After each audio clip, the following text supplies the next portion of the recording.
사도행전 2장 1절로 13절까지의 말씀을 교독합니다. 제가 먼저 2장 1절을 읽습니다.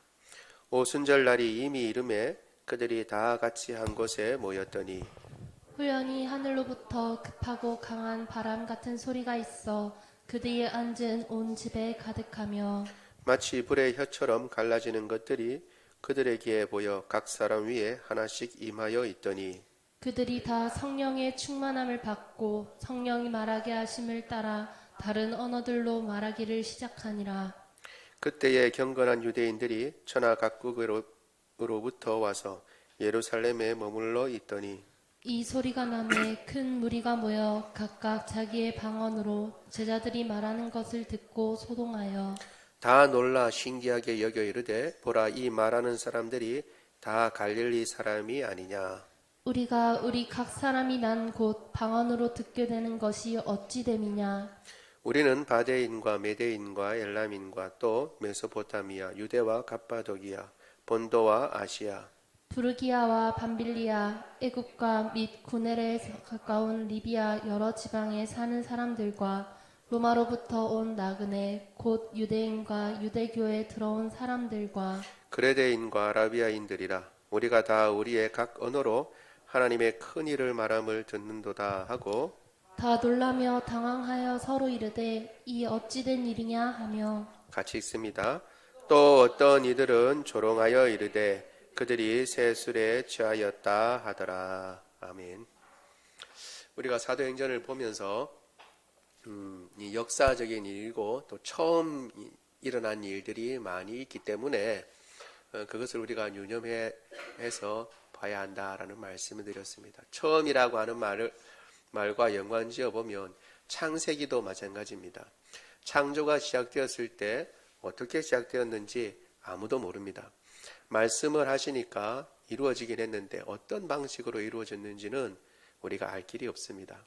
다만 이제 과학자들이 창조 때에 이럴 것이다, 저럴 것이다, 이렇게 온 우주가 창조됐을 것이다 라고 하면 여러분들이 잘 아는 빅뱅 이론도 하죠. 그런데 그 빅뱅 이론도 결국은 왜 처음에 아주 엄청난 에너지를 가진 점이 폭발해서 우주가 확장됐다 이렇게 생각합니다. 그런데 당장의 질문이 될 수가 있죠. 그 엄청난 에너지를 가진 점이 어떻게 생겨났는지, 왜 생겨났는지에 대해서는 대답을 하지 않습니다. 그냥 그렇게 해서 퍼지기 시작해서 지금 우주는 우리 눈으로 우리가 확인할 길은 없지만 눈으로는 확인은 불가능하지만 점점 팽창하고 있다 이렇게 이야기를 하고 있습니다. 그런데 여기서 또 한 가지 본 일이 없기 때문에 왜 라는 질문도 할 수 없을 뿐만 아니라 어떻게 라는 질문도 사실은 할 수가 없습니다. 왜냐하면 과학자들이 전부 생각하고 따지는 것이 어떤 거냐면 현재 지금 있는 상황을 기준으로 해서 미루어서 과거에는 이랬을 것이다 라고 생각하는 것입니다. 그러니까 현재라고 하는 지금 내가 살고 있는 틀, 공기나 우주 법칙 이런 것들을 벗어나서 생각할 수 없습니다. 그렇죠? 그러나 초기라고 하는 것은, 창조라고 하는 것은 그 이전에 어떤 것도 있어 보지 않은 상태에서 만들어진 것이기 때문에 전혀 다른 맥락이 될 수 있습니다. 제가 한 가지 예를 들면 아담은 창조될 때 어떻게 창조됐을까요? 아담은 아기로 창조됐을까요? 아니면 자궁에서 이렇게 있다가 창조됐을까요? 아니면 아담이 창조됐을 때 온전한 성인의 모습으로 창조됐을까요? 온전한 성인의 모습으로 창조됐죠. 그래서 전에 한번 말씀드렸잖아요. 아담이 배꼽이 있나 없나. 그게 이제 논의였다고. 그러니까 처음 창조될 때 아담은 어떻게 해요?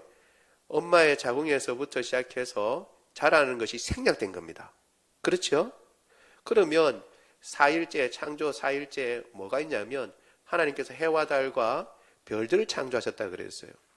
별들을 창조했을 때 어떤 별은 지금 빛의 속도로도 몇백 년, 몇만 년이라고 그럽니다. 그렇죠? 빛의 속도로 몇천 년, 몇만 년. 그럼 하나님께서 그 별들을 창조하셨을 때 그때 밤하늘에 보인 빛은 몇 개였을까요? 왜냐하면 빛이 그때에 몇백 광년 전에 있는 별이 딱 창조됐는데 그 빛이 오려면 몇 년 걸려요? 100년이, 몇백 년이 걸리는 거죠. 몇백 광년이면 몇백 년이 걸려야 눈으로 볼 수 있는 거죠. 빛의 속도로 오니까. 그러면 처음에 아무리 하나님께서 빛을 창조하셨어도 지금 과학으로 하면 별로 별이 없어요. 그 다음에 어떻게 해요? 하나 둘씩 빛이 딱딱 비치기 시작하는 거죠. 빛이 거기서부터 이제 도달하니까, 지구에 도달하니까. 그랬을 것 같아요? 아니면 하나님께서 별들을 창조하셨을 때 처음부터 그 빛이 오는 속도가 완전히 단축돼서 다 볼 수 있게끔 몇백 광년이든 몇만 광년이든 상관없이 딱 별들을 창조했을 때 그 빛을, 그래서 은하수와, 지금 보는 은하수와 같이 그렇게 찬란하고 빛나는 별들이 빽빽한 하늘이 됐을 것 같아요. 그러면 어떡하죠? 그 전에 있어야 할 그 빛의 속도로 와야 할 모든 것들이 생략된 거잖아요. 그렇죠? 그러니까 지금 있는 우리가 생각하는 이런 방법과 방식대로 이 창조를 하는 데는 그것도 처음 시작은 제한이 있다는 겁니다. 제한이 있고, 그리고 어떻게라고 할 때 방법을 따질 때 지금까지 방법으로 따지는 것은 곤란할 수 있다는 겁니다. 창조된 뒤에 그 다음에 흘러온 것은 우리가 혹시 이렇게 저렇게 생각해 볼 수 있을지 모르지만 창조될 때를 이야기할 때는 그런 어려움이 있다라는 것을, 그러니까 있는 것이 사실은 어려운 점들이 있습니다. 그래서 모든 것들을 과학적으로 이렇게 따지려고 할 때 그것들을 우리가 생각해 봐야 합니다. 마찬가지로 제가 왜 이렇게 서두를 길게 말씀드렸냐 하면 어떤 역사적인 사건이 발생할 때는, 중요한 역사적인 사건이 발생할 때는 그 이전에 그런 것이 있어 본 적이 없기 때문에 전혀 다른 맥락과 상황에서 우리가 봐야 하는 역사적인 사건도 있습니다. 대표적인 게 동정녀 탄생입니다. 예수님의 동정녀 탄생은 그 이전에 그렇게 있어 본 적이 없습니다. 그렇지만 성경은 그것을 이야기를 하고 있으니까, 그리고 그렇게 되지 않으면, 동정녀 탄생이 아니면 예수님이 십자가에 달려 죽으시고 부활하신 것이 아무런 의미가 없죠. 뿐만 아니라 우리가 전에도 살펴본 것처럼 예수님이 죽으시고 부활한 사건도 마찬가지입니다. 그 이전에 없었던 일들입니다. 그렇기 때문에 그런 것들은 우리가 다른 측면에서 봐야 합니다. 지금 이제 이 초대 교회가 이제 성립될 때 성령께서 임하신 사건도 그런 부분에서 봐야 할 부분이 있기 때문에 제가 서론을 길게 말씀드렸습니다. 오늘 우리가 읽은 본문에 보면 오순절날 제자들이 모여 있는데 성령께서 임하셨어요. 그리고 난 뒤에 일어난 일이 제자들이 외국어를 말하기 시작해요. 여기서 다른 나라 언어로 말하기 시작합니다. 그러니까 이를테면 이런 거죠. 미국 영어라든가 일본어라든가 중국어를 배워본 적이 없는데 한국의 저 강원도 산골에 살던 사람이 갑자기 영어를 말하고 중국어를 말하고 일본어를 말하기 시작한 겁니다. 그러니까 거기에 오순절날 와 있던, 왜 오순절날 이 사람들이 와 있었냐 하면 유대인의 절기, 유명한 세 절기가 있습니다. 구약 유대인의 세 절기. 이때는 하나님께서 다 모여서 함께 있어라, 절기를 지켜라, 유대 남자들은 다 지켜라, 어디에 있든지 간에 지켜라 라고 명령하셨습니다. 그 3대 절기가 뭐냐 하면 하나는 유월절입니다. 유월절은 이스라엘 백성들이 이집트에서 탈출한 그날입니다. 그래서 기념해서 지키는 유월절과 그 유월절로부터 해서 50째 되는 날, 50일 되는 날, 오순절인데 그날은 보리 추수하는 날이었어요. 추수. 그래서 맥추절이라고도 합니다. 그리고 6월절로부터 50일째 되는 날이니까 열순자를 써서 한자 오순절이라고도 합니다. 오순절은 50째 되는 날이라는 뜻입니다. 그러니까 그날이 50째 되는 날인데 추수를 했기 때문에 맥추절이라고도 하는데, 또 추수를 첫 이삭을 바치는 때와 연관이 있기 때문에 초실절도 이 맥추절과 연관이 있습니다. 오순절과. 그리고 오순절뿐만 아니라 이거를 이제 77절로라고도 합니다. 77, 49. 그죠? 그래서 연관이 있어서 같은 절기인데 이름이 많이 있죠. 뭐라고요? 맥추절, 그리고 또 오순절, 77절 이렇게 얘기를 합니다. 그래서 그런데 이 오순절이 뭐와 연관이 있다고요? 초실절과도 연관이 있다라고 말씀드렸죠. 그렇게 중요한 절기니까 사람들이, 그 당시 사람들은 어떻게 했냐면 6월절을 지키고 난 뒤에 아주 급박한 사람이 아니면 50일 있다가 또다시 어떻게 해요? 이 맥추절, 칠칠절을 지켜야 되니까 아예 눌러 앉은 사람들도 많았어요. 특별히 외국에서 온 사람들 같은 경우는 멀리 갔다가 다 집에 갔다가 다시 올 수가 없잖아요. 그렇죠? 그래서 6월절 와서 아예 기다리고 있는 거예요. 50일이니까 기다렸다가 그래서 오순절을 지키고 돌아가는 사람들이 많았습니다. 그래서 그 사람들이 모여 있었는데 외국어로 말하는 걸 들었어요. 그런데 외국어를 이야기하는 걸 들어보니까 저 사람들은 우리가 여기 6월절부터 와서 지켜보니까 저 사람들은 어떤 사람이라고요?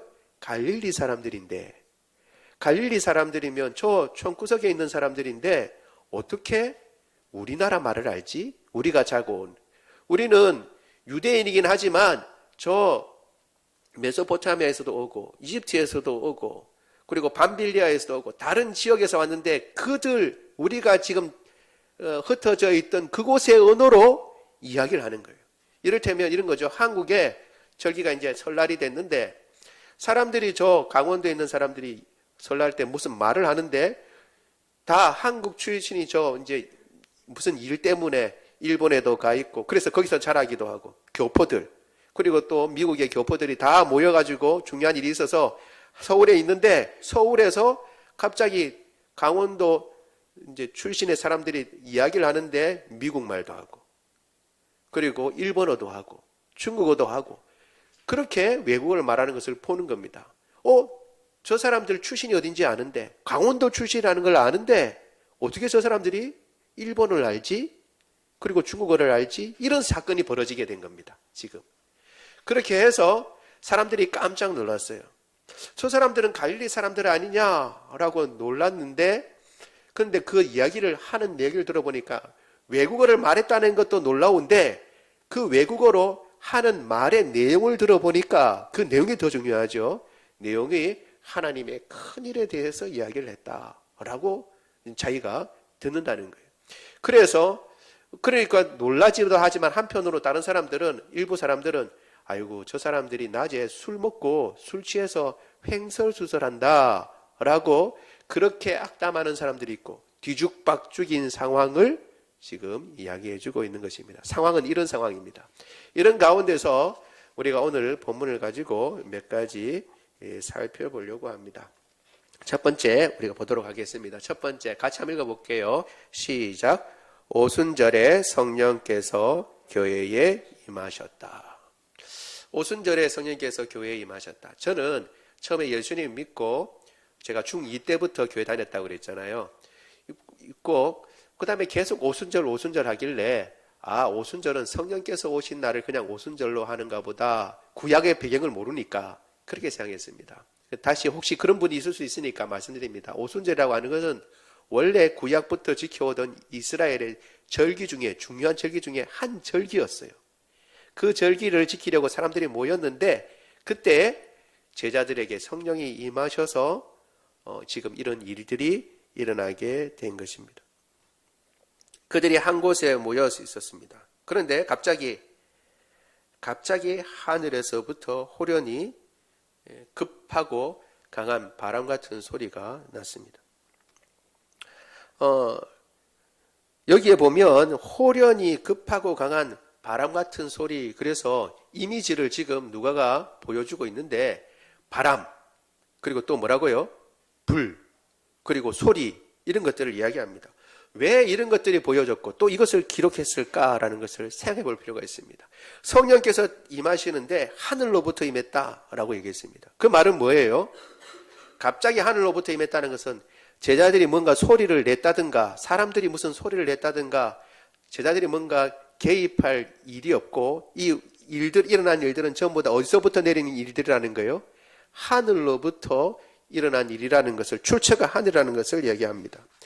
그리고 난 뒤에 이 이미지를 이야기하는데 이 이미지가 다 뭐와 연관이 있냐 그러면 하나님과 연관이 있습니다. 하나님과. 그러니까 지금 임하시는 성령이 어떤 존재인가라는 것을 드러내 주는 거예요. 출애굽기 우리 19장 16절 같이 한번 읽어보겠습니다. 16절 그리고 18절 같이 읽습니다. 시작. 셋째 날 아침에 우레와 번개와 빽빽한 구름이 산 위에 있고 나팔 소리가 매우 크게 들리니 진중에 있는 모든 백성이 다 떨더라. 시내산의 연기가 자욱하니 여호와께서 볼 가운데 거기 강림하심이라. 그 연기가 그걸로 끝입니까? 예. 그 연기가 옹기 가마 연기같이 떠오르며 온 산에 크게 진동하여 이렇게 마지막까지 있는데 여기에 이제 중요한 것 보면 뭐라고요? 우레와 번개와 빽빽한 구름이 산 위에 있고 나팔 소리 매우 크게 들렸어요. 그리고 산 위에 뭐가 있어요? 연기가 자욱하니 여호와께서 어디에서 임한다고요? 불 가운데에 강림하시더라. 이건 뭐냐 하면 출애굽기 19장은 이스라엘 백성에게 하나님께서 율법을 전수하시기 위해서 시내산에서 임하시는 모습을 모세가 지금 기록한 거예요. 뭐 하나님께서 시내산에서 강림하시는데 강림하실 때 뭐가 있었냐면 큰 소리가 났고 바람이 불었고 그리고 불이 있었다는 거예요. 그러니까 지금 누가가 갑자기 하늘로부터 호련히 급하고 강한 바람 소리 같은 것이 있다라고 이야기하면서 그 이미지를 동원해서 뭘 지금 이야기하고 있냐면 지금 임하시는 성령님은 누구다? 하나님이다 라는 것을 강조하고 있는 것입니다. 성령이라고 그러면 우리가 오해하는 것 중에 한 가지가 무슨 기운이라든가 힘이라는 것으로 생각하는 경우가 많이 있어요. 그래서 심지어 요즘은 좀 그런 것이 적은데 예전 같은 경우는 성령 받아라 라고 얘기합니다. 어떤 목사님이 성령을 받아야 된다고 성령을 받아라 라고 얘기합니다. 그러니까 성령을 마치 주고받는 것인 양 얘기합니다. 기운처럼. 그런데 사실 임하시는 성령은 어떤 분이라고요? 하나님이세요. 하나님은 인격적이신 분이십니다. 영이세요. 그러니까 인격적이라는 말은 뭐냐 하면 가고 오는 것을 누가 한다는 거예요? 자기가 한다는 거예요. 자기가. 인격적인 존재라는 것은 자기 지정의가 있어서 가고 오는 것은 자기가 아는데 그런데 성령께서 오시고 가시는 것을 누가 부탁했냐면 하나님께서 부탁했고 예수님이 부탁하셔서 지금 이 교회에 임하시는 거예요. 그런데 이렇게 성령께서 하나님이신 성령께서 임하신다고 생각해야 되는데 그걸 마치 큰 기운이나 되는 것처럼 더군다나 자기가 줄 수 있고 안 줄 수 있다는 것처럼 성령 받아라 라고 이야기하는 것은 큰 잘못인 것입니다. 마치 하나님 받아라 라는 것과 똑같아요. 하나님을 어떻게 받을 수 있고 줄 수가 있습니까? 그렇죠? 그럴 수 없는 거죠. 그러니까 잘못 오해하는 것 때문에 그렇습니다. 오늘 본문을 자세히 보면 이 교회에 임하시는 성령님께서는 하나님이시구나 라는 것을 지금 보여주고 있는 것입니다. 왜 성령님은 하나님이시다는 것을 강조하고 또 이 성령께서 오순절날 임하셨다 그랬습니다. 왜 오순절이냐? 오늘 본문에서는 이야기를 하지 않지만 오순절이라고 하는 그 절기가 가지고 있는 의미를 생각해 보면 우리가 조금 유추해 볼 수 있습니다. 이미 말씀드린 대로 6월절로부터 50일째 되는 날이 오순절이라고 그랬습니다. 그리고 이 오순절에 이스라엘 백성들은 자기들이 율법을 받았다라고 생각하고 있습니다. 율법을 받은 날이 오순절 날이라고 그렇게 생각하고 있어요. 그걸 이제 우리 같이 한번 보도록 하겠습니다. 율법을 받는다라는 것은 아주 중요합니다. 왜냐하면 어떤 나라가 나라로서 그냥 어중이 떠중이가 아니라 이제 공동체고 한 나라로서 기능을 하기 위해서는 법이 있어야 돼요. 그래서 이스라엘 백성들이 출애굽하자마자 하나님께서 율법을 주시는 거예요. 그러면 하나님께서 율법을 주시니까 어떻게 해요? 이스라엘 백성들은 나라가 되는데 나라가 어떤 나라예요? 율법을 주신 하나님께서 왕이 되시고 그들은 하나님이 왕이 되신 왕국의 백성이 되는 겁니다. 그러니까 시내산에서 일어난 일이 뭐냐면 단순히 율법을 받았다, 하나님 말씀을 받았다라는 것도 있지만 그 형식상 이스라엘 백성들이 그때 국가가 되는 거예요. 근데 어떻게 왕국이 되는 거예요. 왕국의 백성이 되고 그리고 또 하나님은 왕국의 왕이 되셔서 이스라엘 백성을 다스리신다. 뭘 통해서? 말씀을 통해서 다스린다는 것을, 율법을 통해서 다스린다는 것을 보여주는 사건입니다. 그러니까 이스라엘 백성들이 그냥 아브라함의 후손으로 그냥 시족으로 있다가 한 나라와 한 민족과 한 백성이 되는 사건이 어디에서 명확하게 되냐 하면 시내산의 율법을 받을 때에 명확하게 되는 것이죠. 그런데 이 오순절날 성령께서 임하셔서 백성을 새롭게 하셨다는 것은 결국 뭘 얘기하냐면 새로운 백성의 탄생, 새로운 시작의 탄생을 이야기하는 것입니다. 우리 출애굽기 34장 22절 같이 한번 읽어보겠습니다. 시작. 칠칠절 곧 맥추의 초실절을 지키고 새말에는 수장절을 지키라. 아멘. 여기 보면 칠칠절하고 또 어떻게 나와 있어요? 곧 맥추의 초실절이라고 얘기하고 있죠. 그러니까 칠칠절, 이미 말씀드린 대로 칠칠절이 오순절입니다. 오순절은 뭐와 연관이 있다고요?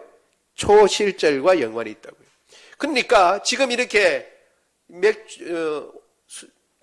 오순절날 성령께서 임하심으로 말미암아 이스라엘 백성들이 새로운 시작, 첫 열매의 시작이 이루어지고 있다라는 것을 보여주는 것이며, 그리고 또 이것이 율법 수요의 날과 연관이 있다고 그랬죠.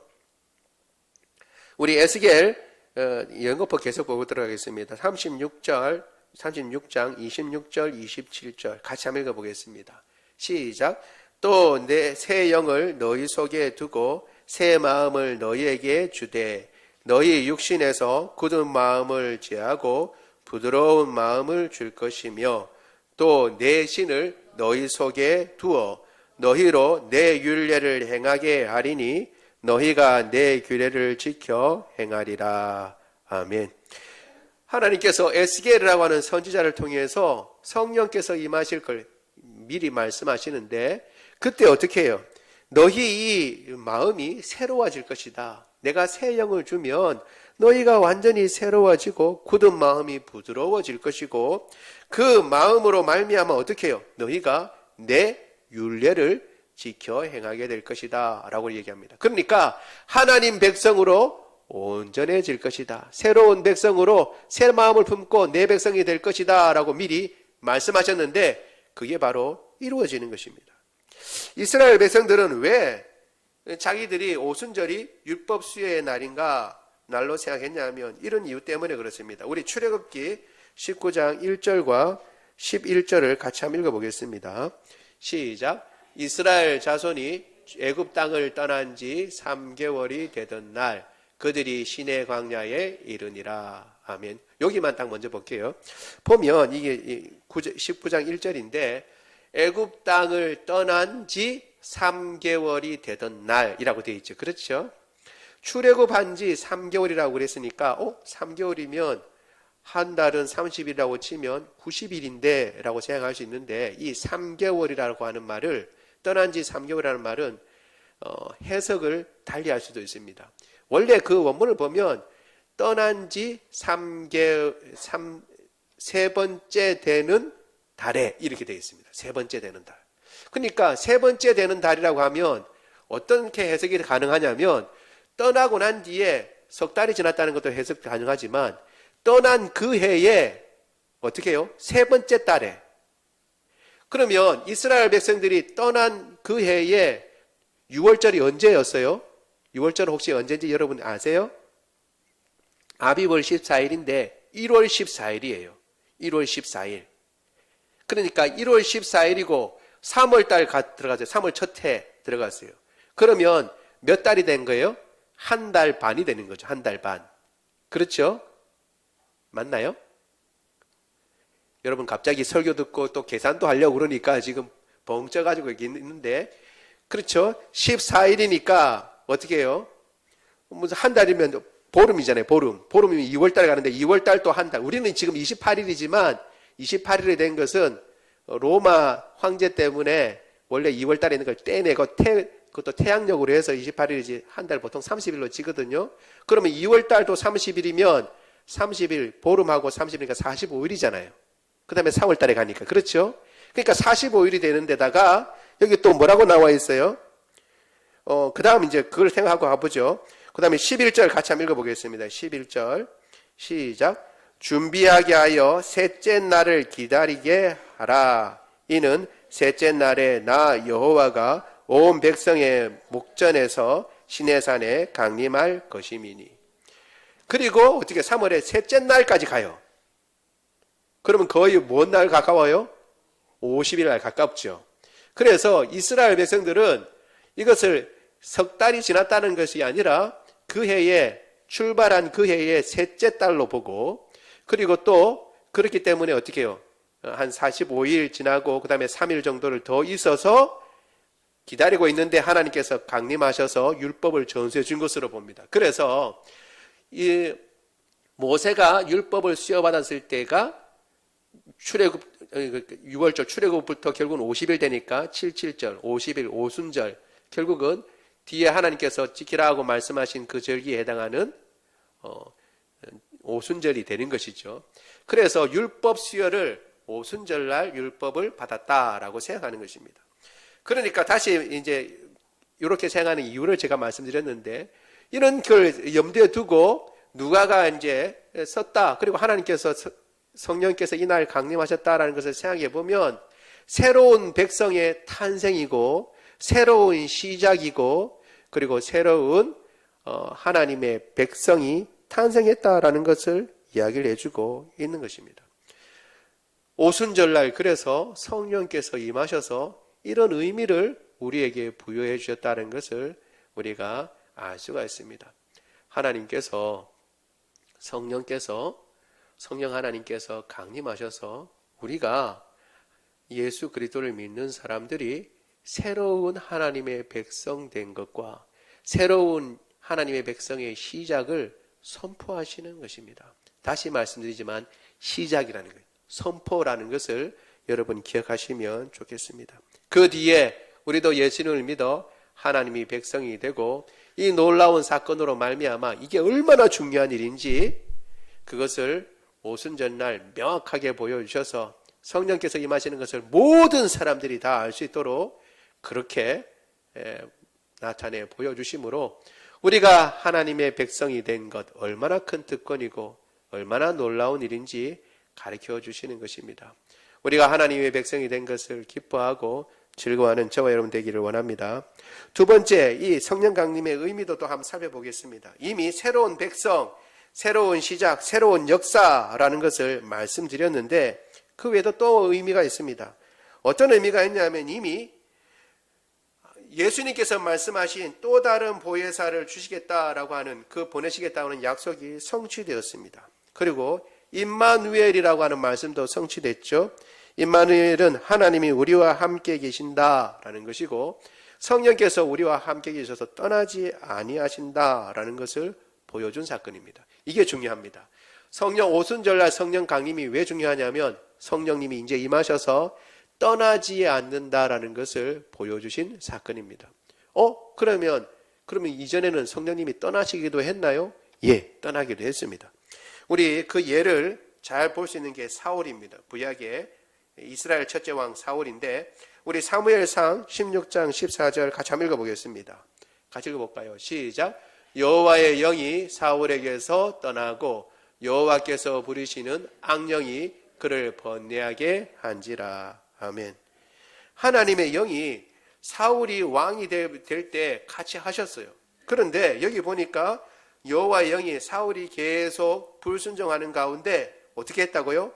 떠났다고 나와 있어요. 떠났다고.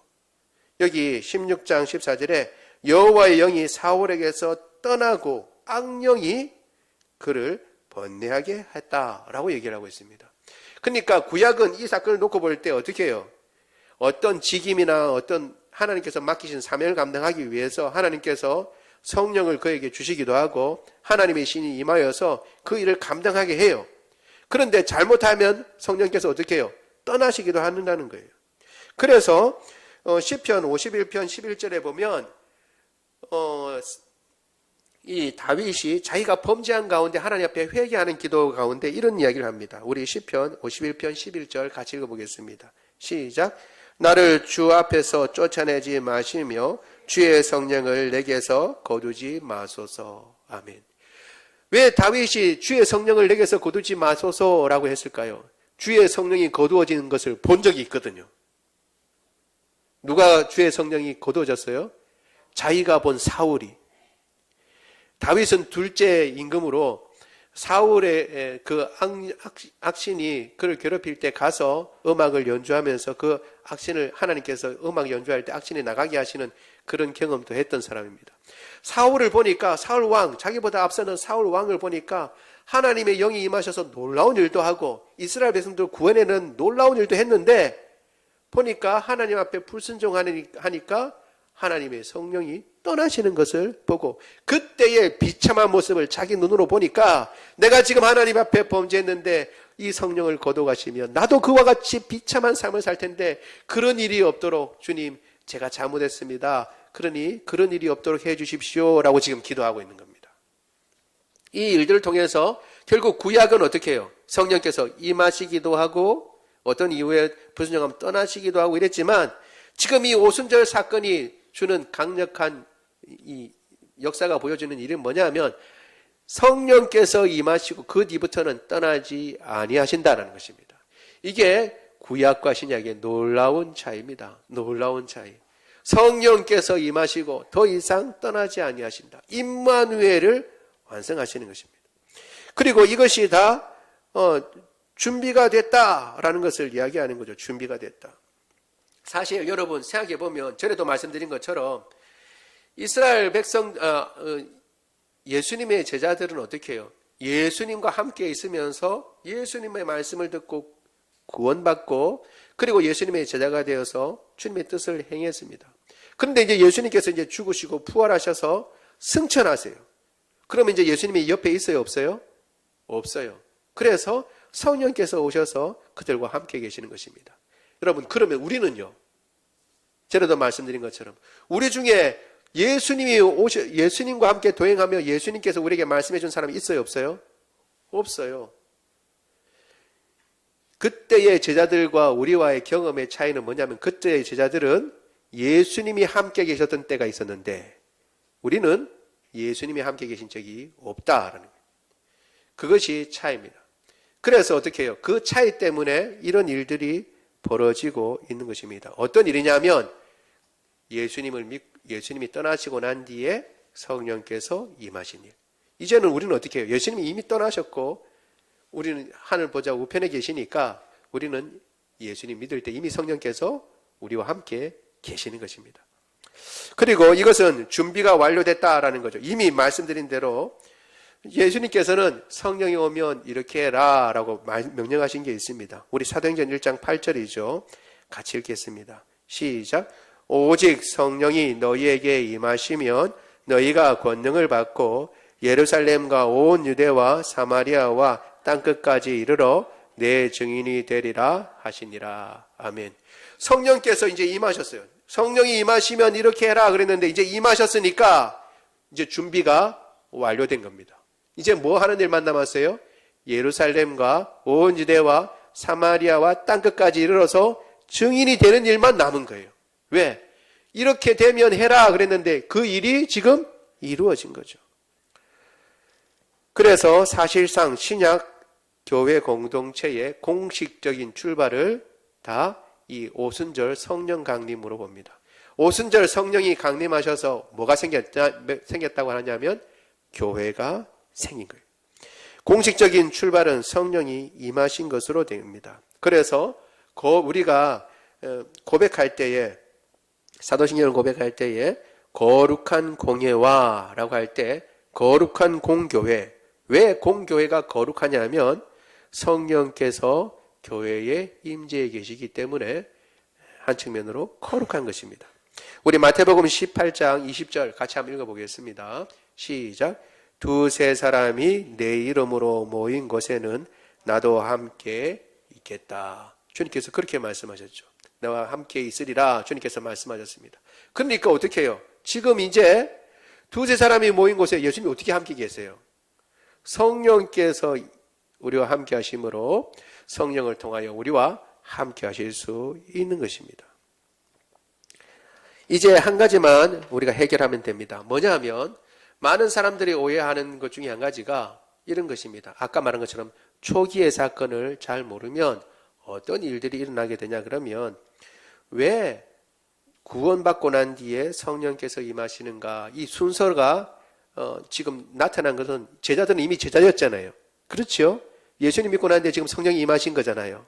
이걸 그냥 액면 그대로 보면 어떤 오해를 할 수 있냐면 예수님 믿고 난 뒤에도 능력 없이 살다가 성령이 임하셔서 능력의 종으로 혹은 능력의 사람으로 그렇게 살아갈 수 있다라고 생각하기가 딱 쉽습니다. 그래요, 안 그래요?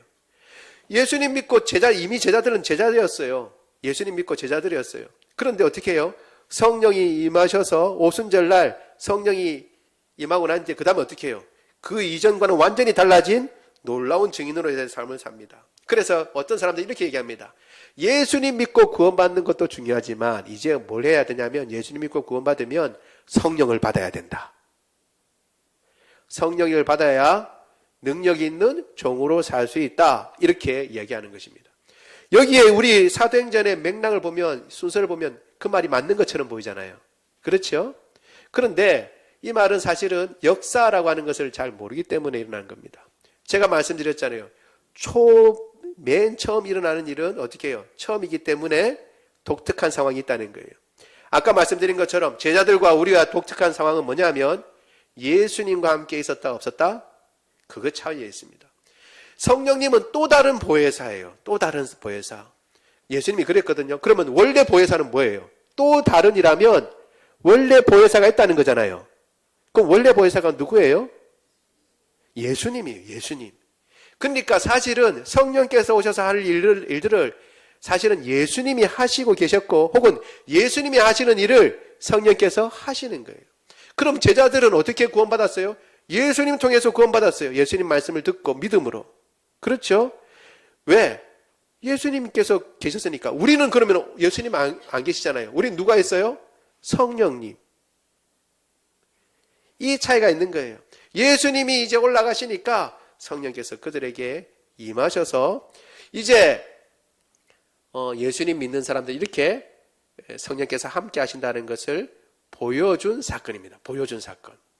이제 앞으로는 예수님이 승천하셨기 때문에 예수님을 믿는다는 것은 성령을 통해서 예수님을 믿고 예수님 믿는 그 사람은 성령께서 함께 하시고 떠나지 않는다라는 것을 어떻게 해요? 최초로 보여주신 사건이 이 오순절 사건인 것입니다. 이걸 그냥 그대로 맥락으로 순서가 이렇게 되니까 예수님 믿을 때는 성령과 상관없이 예수님 믿다가 예수님 믿고 난 뒤에 성령께서 임하셔서 그래서 성령의 사람이 된다라고 생각하는 것은 오해입니다. 성령으로 아니고는 예수님을 주시라 할 수 없습니다. 예수님을 믿는다는 것은 이미 성령의 사람이라는 것을 말씀하고 있는 것입니다. 다시 말씀드리지만 예수님이 아니고는 성령을 믿을 수가 없어요. 그러니까 예수님을 믿는 우리 모두는 다 어떤 사람이에요?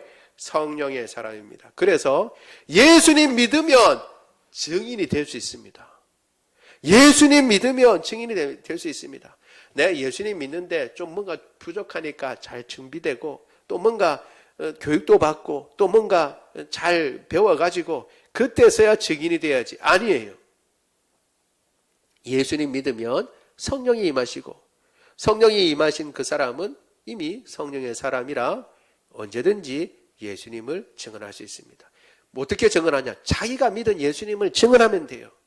거짓말을 하라는 것이 아니라 덧보태라는 것이 아니라 자기가 왜 예수님을 믿었는지 그거를 전하면 되는 것입니다. 그리고 예수님이 어떻게 내가 예수를 믿었는가 그걸 전하면 되는 것입니다. 기본적으로 그렇게 하는 것입니다. 그래서 어떻게 해요? 예수님께서 승천하시고 난 뒤에 성령께서 임하신 것입니다. 예수님은 자신이 떠나고 난 뒤에 제자들을 내버려 두시지 않고 성령을 보내주셔서 제자들과 함께하게 하셨고 그 뒤로도 누구든지 예수님의 복음을 듣고 성령께서 마음을 열어주는 사람들은 누구나든지 예수님을 믿게 하시는 것입니다. 여러분, 우리가 믿는 이 예수님을 우리가 믿게 된 것은 성령으로 믿게 됐는데 성령께서는 우리를 떠나지 아니하십니다. 다시 말씀드리지만 오순절날 임하신 성령께서는 교회를 떠나지 않습니다. 예수님 믿고 구원받은 사람에게 성령께서는 그 사람을 떠나지 않습니다. 함께 계십니다. 비록 그 사람이 제대로 살지 못하고 그리고 또 하나님 앞에 바로 서지 못하면 말할 수 없는 탄식으로 같이 탄식하시고 그렇게 참 안타까워 하시지만 그와 함께 하시고 끝까지 그를 붙드셔서 구원의 길로 인도하신다는 것을 여러분 기억하시길 바랍니다. 그러니까 어떻게 해야겠어요? 혹 내가 지금 힘들고 어려운 일이 있어 혹은 절망하고 낭망하는 일이 있다 하더라도 그것에 잠겨 있으면 안 되고 왜? 내 안에 성령께서 계시니까 그 성령을 힘입어서 다시 일어나고 또 내가 사는 모양은 이 모양이고 내 형편은 이 모양이지만 어떻게 해요? 예수님은 나를 뭘로 세우셨어요? 증인으로 세우셨다는 사실을 기억하고 나를 증언하는 것이 아니라 나는 증인이에요. 증인은 어떻게 해요? 부자도 증인이 될 수 있고 가난한 사람도 증인이 될 수 있고 그리고 또 어떻게 해요? 똑똑한 사람도 증인이 될 수 있고 똑똑하지 못한 사람도 증인이 될 수 있고 어른도 증인이 될 수 있고 아이도 증인이 될 수 있고 누구나 다 증인이 될 수 있습니다. 한 가지만 맞으면 뭐예요? 본 게 있어야죠. 증인은 본 게 있어야 되는 겁니다.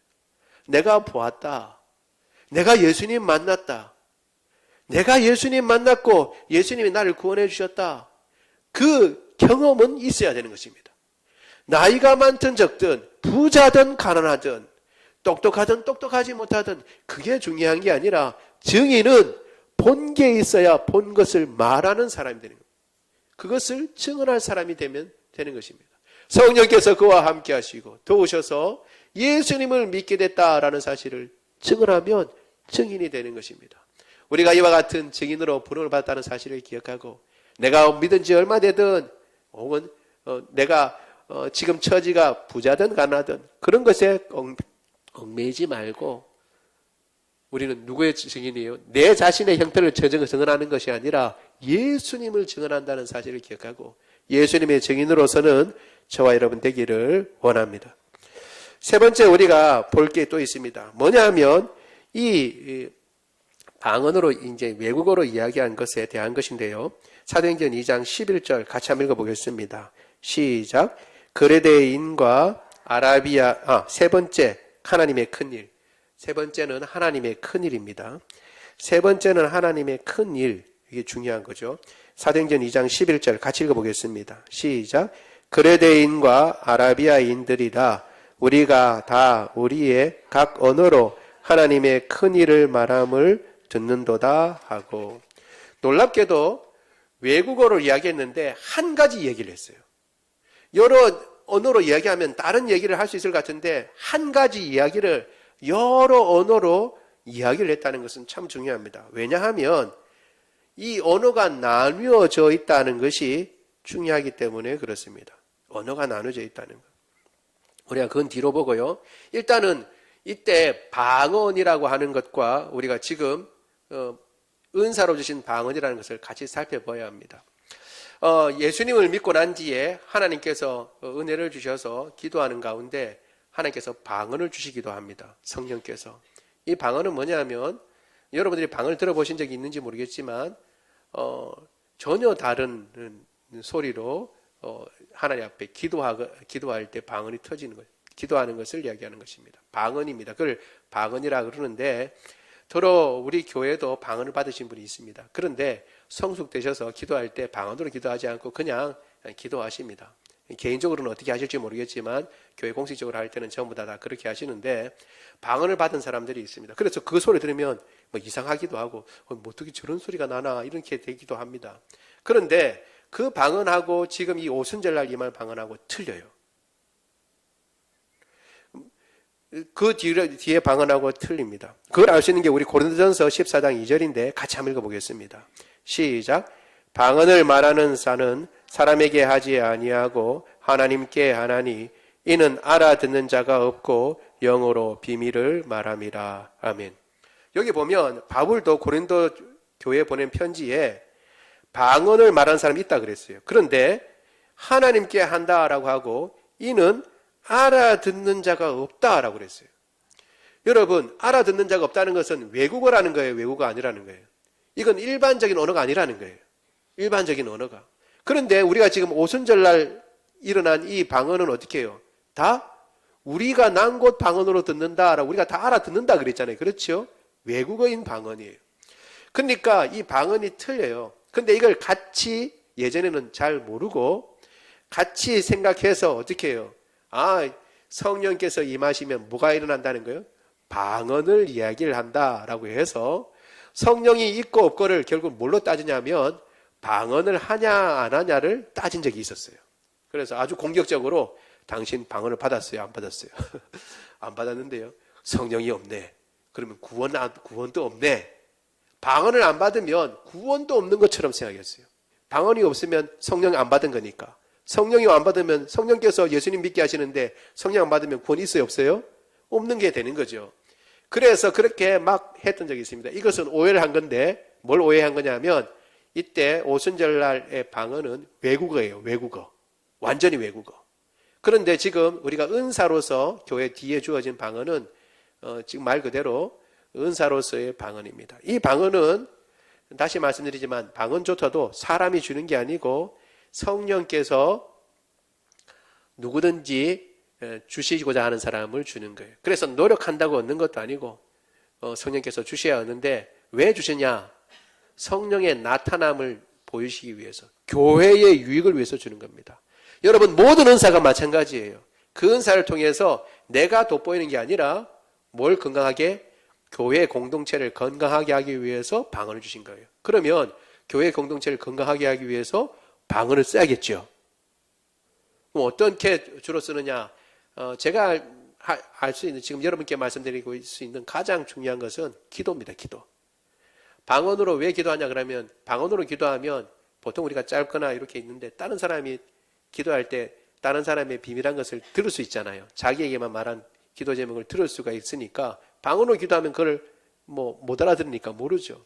그러니까 방언을 받은 사람이 만약에 있다면 우리 중에 뭔 책임이 있냐면 기도할 책임이 있는 분입니다. 다른 사람들을 위해서 은밀한 것들을 위해서 특별히 더 열심히 여러분들이 기도하시면 좋겠습니다.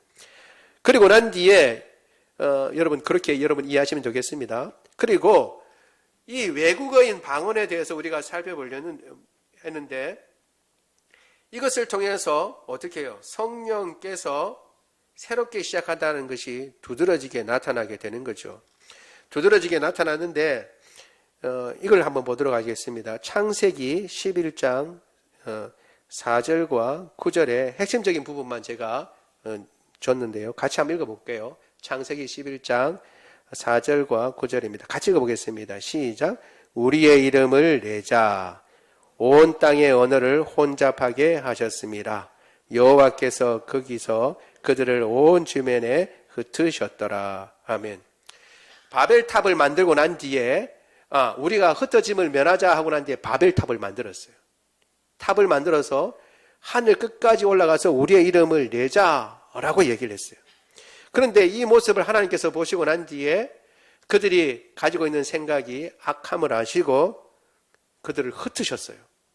흩었는데 어떤 방법으로 흩으셨냐 그러면 황인종은 저 아시아에 살고 그리고 또 얼굴이 까무잡잡한 사람은 저 아프리카에 살고 하얀 사람은 저쪽 유럽에 살고 이렇게 하신 게 아니라 어쩌면 언어를 바꿔버리셨어요.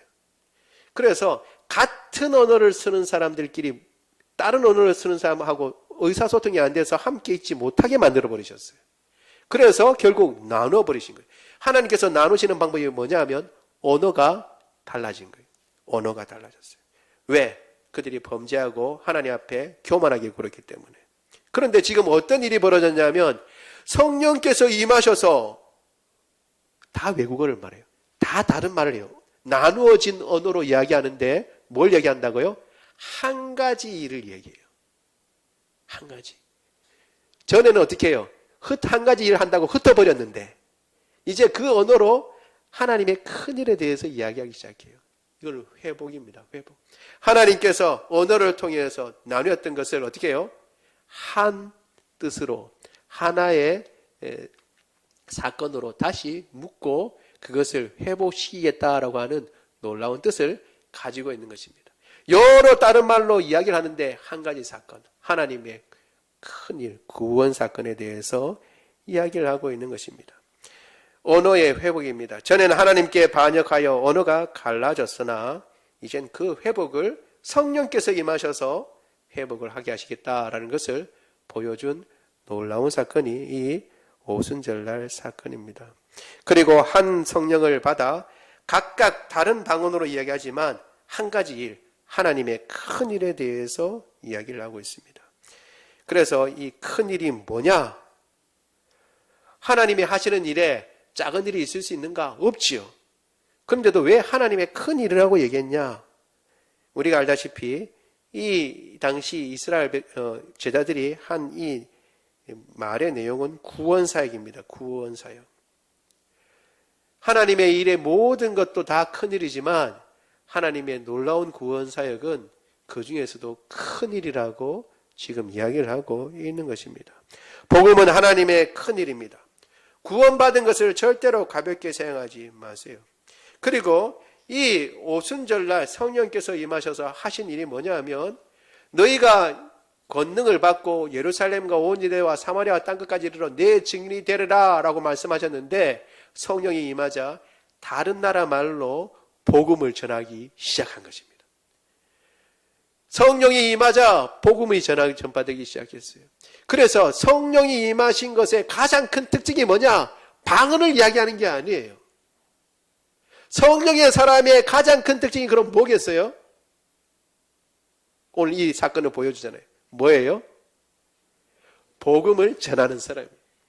복음을 전하는 것. 우리가 지난번에도 살펴봤지만 너희가 권능을 받고 예루살렘과 온 유대와 사마리아 땅끝까지 이르러 내 증인이 되겠다라고 했죠.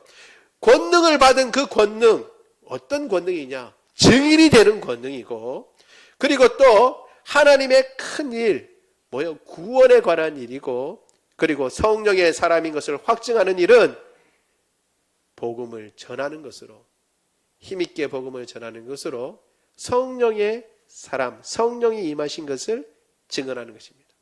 뭐 놀라운 능력을 행했다, 뭐 방언을 말한다, 이건 부차적인 일이고 결국 예수 그리스도의 증인이냐,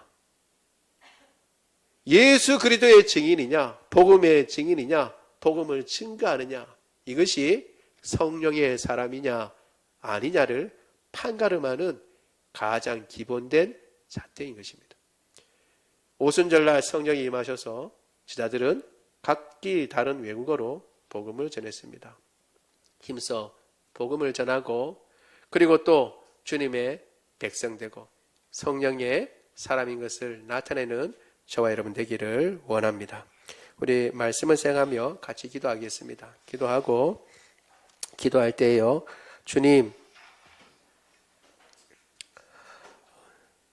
주님께서 성령 하나님께서 오순절날 임하심으로 우리를 떠나지 아니하시고 우리와 함께 하시고 우리를 구원의 길로 이끌어 가시는 것을 감사합니다. 주님, 우리를 떠나지 아니하시고 우리에게 약속한 그 구원을 이루시는 주님, 끝까지 의뢰하고 신뢰하며 주님과 동행하게 하여 주옵소서. 주님, 성령의 사람은 증인의 삶을 사는 사람입니다. 어떤 능력, 놀라운 기적, 이적, 그리고 방언이며 여러 가지 것들이 있지만 결국 증인으로서 살기 위한 것임을 기억하고 우리에게 주어진 모든 상황과 형편 가운데 예수 그리스도를 전하는 사람이 되게 하여 주옵소서. 같이 한 목소리로 기도하겠습니다. 사랑이 많으신 하나님, 주의 은혜를 인하여 감사를 드립니다. 오늘도 주님께서 우리와 함께하여 주시고 또한 아버지 오순절날 성령이 임하신 사건을 통해서 다시 한번 교회에 임하신 성령께서 그 의미가 무엇인지, 왜 오순절날인지, 그리고 오순절을 통해서 성령이 임하신 것을 통해서 우리가 무엇을 깨달아야 할지 같이 살펴보았습니다. 하나님 아버지, 주님께서는 제자들이 그렇게 기도하고 준비한 가운데 결국 오순절날 성령을 보내주심으로 성령 하나님께서 제자들 가운데 임하여 그들이 이제 하나님이신 성령을 모시고 사는 사람인 것을 나타내 보여주셨습니다. 그들에게 임한 성령은 떠나지 아니하시고 또 다른 보혜사로 예수님께서 함께 하시며 그들을 가르치셨던 것처럼 그들과 함께 하시고 영원히 떠나지 아니하시며 그들의 구원을 이루어 가시는 것입니다. 이제 예수님이 떠나신 이후는 누구든지 예수님을 믿는 사람들에게는 성령이 임하시고 성령께서 그들과 함께 하시며 떠나지 아니하시고 그들을 지키시고 보호하십니다. 하나님 아버지, 우리도 떠나지 아니하시고 지키시고 보호하시는 주님, 우리를 통하여 주님께서 이루시고자 하는 일이 있는데 그것은 증인으로서의 삶을 살기를 원하시는 것입니다. 성령이 임하셔서 하나님 아버지 외국어로 말씀하셔 모든 언어가 나누어져 있었던 것이 죄악으로 말미암아 나눠진 언어가 이제 성령께서 임하심으로 그 나눠진 언어가 한 가지 일을 말함으로 회복을 말씀하시며 그 일은 복음으로 하나 되고 회복될 것을 보여주시는 것입니다. 예수님을 믿어 언어가 다른 사람들이 다 하나가 되어 하나님의 한 백성이 되고 하나님의 놀라운 구원을 증언할 증인으로 세워주시니 감사합니다. 우리도 증인 후에 증인으로서 부족함이 없도록 주님께서 붙잡아 주셔서 하나님 아버지 예수 그리스도를 믿는 사람은 이제 성령의 사람이요 성령의 사람이면 증인의 사람입니다. 우리가 누구를 만나든지 어떤 형편에 있든지 예수 그리스도를 전하고 그리고 예수 그리스도를 나타내는 증인의 삶을 잘 살 수 있도록 주님 도와주옵소서.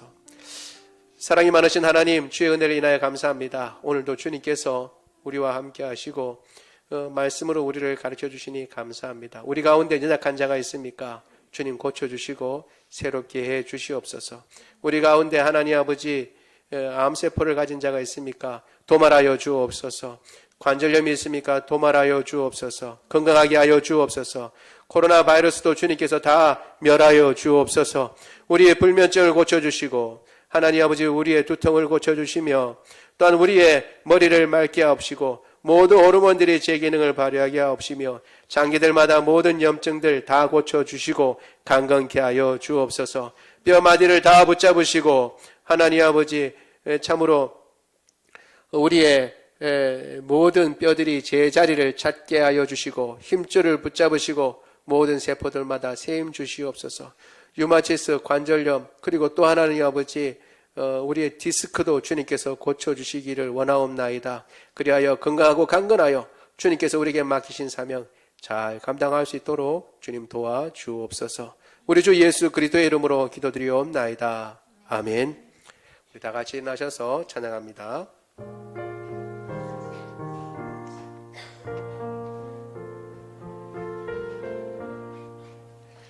빈들의 마른 풀같이 시들은 나의 영혼 주님이 약속한 성령 간절히 기다리네. 가물음의 마른 땅에 단비를 내리시듯 성령의 단비를 부어 새 생명 주옵소서. 반가운 빗소리 들려 산천이 춤을 추네. 봄비로 내리는 성령 내게도 주옵소서.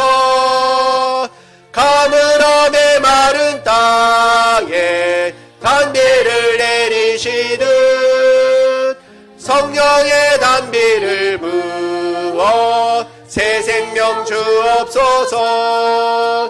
절 따라 우러를 내려 초목이 무성하니 갈급한 내 심령 위에 성령을 부으소서.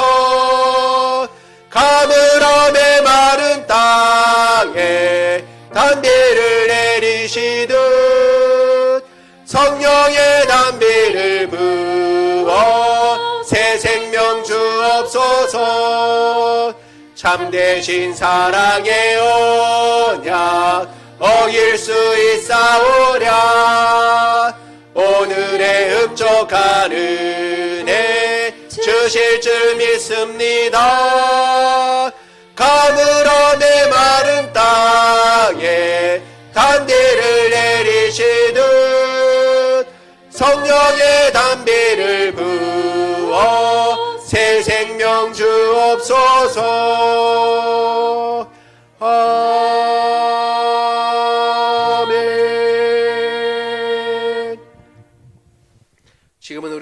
예수 그리스도의 은혜와 하나님 아버지의 무궁하신 사랑하심과 성령님의 교통하심이 오순절날 임하신 그 성령, 예수께서 하나님의 아들이심을 고백하는 모든 사람에게 임하신 그 성령은 더 이상 떠나지 아니하시고 영원토록 함께 계시며 우리를 새롭게 하시고 날마다 새로운 삶으로 주님 앞에 서게 하시며 구원을 완성하시고 그 성령을 의지하여 주님 오시는 그날까지 증인으로서의 삶을 살겠다는 다고 다짐하는 주의 모든 백성들 머리 위에 지금로부터 영원토록 함께 하시기를 간절히 축원하옵나이다. 아멘.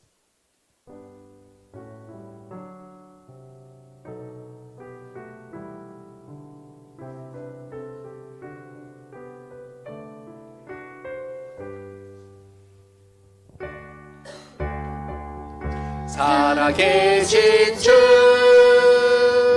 나의 참된 소망 걱정 근심 전혀 없네. 사랑의 주내 갈 길 인도하니 내 모든 삶의 기쁨 늘 충만하네.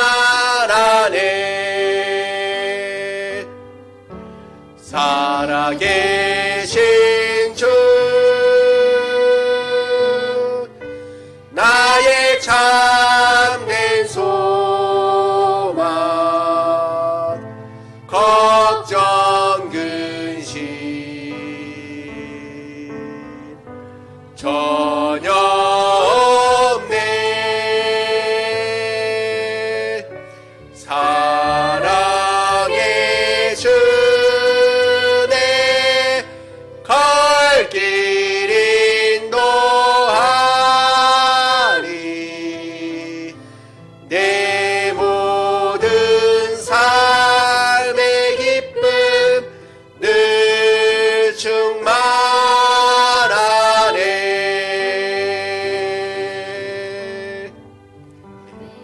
예, 모든 예배를 마쳤습니다.